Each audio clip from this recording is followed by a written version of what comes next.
Then with SuperPumped Podcast, continuing our series on turnover. I've worked in a lot of different organizations of all sizes, from nonprofits like the Cincinnati Art Institute to Playhouse in the Park to even big downtown companies, major flags, major corporations. One of the things I see that causes turnover is a lack of chain of command. And what I mean by that is that sometimes you have an employee and they maybe have an official in the org chart, a direct report boss, right? Most people do. But here's the thing.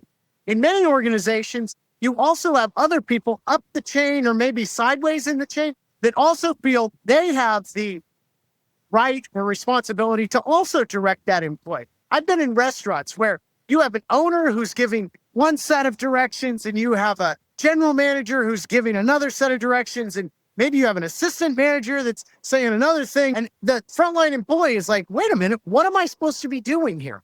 And they're confused. And do you know what they end up doing? They end up just saying, the heck with this place. You don't know what you're doing. One person's telling me this, one person's telling me that. They get frustrated. They get really just down on themselves. They're like, I'm out the door. And what does that create for you? It creates turnover. If that person leaves, you've got to then start that whole process over.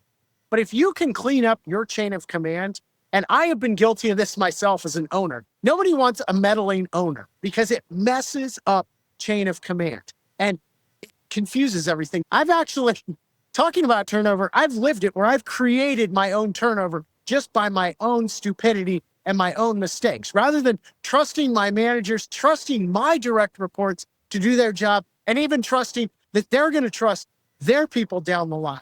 So rather as an owner than come in and usurp the GM and the assistant GM and the crew chief, let them do their jobs. And when I get to thinking about this, I just need to remind myself, in every organization, there should be a queen. In this particular hive here of bees, the queen bee sets the tone. The queen bee is the authority. And then under that, you've got worker bees, you've got drone bees. There's no confusion. There's no turnover. Everybody does their job. And do you know what's awesome about the bees? They make sweet honey. That is awesome. I want in your business, your people to be buzzing around, productive, excited to go to work, to make the sweet honey, whatever that honey is for you, and to slay your turnover dragon. This has been with Super Pumped. Thanks for joining me today. And go out and eat some honey this weekend.